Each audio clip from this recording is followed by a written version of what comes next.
നമുക്ക് നല്ല ഭയം വേണ്ടേ? ഉപ്പമാരെ, ഉമ്മമാരെ, ഇക്കാലഘട്ടം വളരെ മോശമായി എന്ന് കരഞ്ഞിട്ട് കാര്യമുണ്ടോ?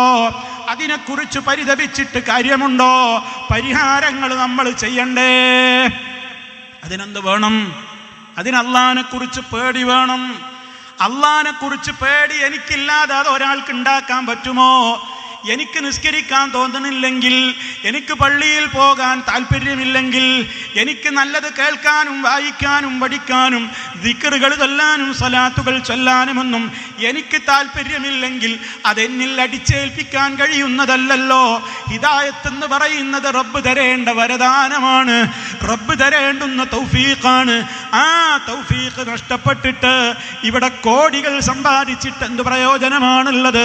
എത്ര വലിയ സെലിബ്രിറ്റികളാ ജീവിതത്തിൽ നിന്ന് ഒളിച്ചോടുന്നത്. അവർക്ക് പണത്തിന് വല്ല കമ്മിയുമുണ്ടോ?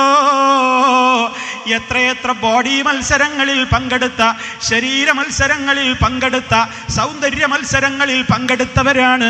ഒരു മുഴം കഴുത്തിലേതാ കയറിൽ കെട്ടി തൂങ്ങിയിട്ടും ഒരു കവിൾ വിഷം കുടിച്ചിട്ടുമൊക്കെ ഈ ലോകത്ത് നിന്ന് ഒളിച്ചോടുന്നത് എന്തേ? അവർക്കെന്തിൻ്റെ കുറവാണ്?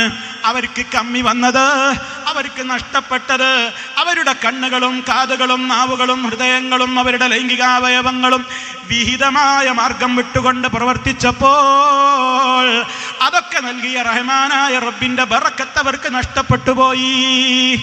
അത് പിന്നെ പണം കൊടുത്താൽ കിട്ടൂല. കോടികൾ കോടികൾ ബാങ്കിൽ ബാലൻസ് ഉണ്ടായിട്ട് കാര്യമില്ല. ജീവൻ അങ്ങ് നശിപ്പിച്ച് കളയും. ഈ ഒരവസ്ഥയിലേക്ക് നമ്മൾ തരം താഴണോ?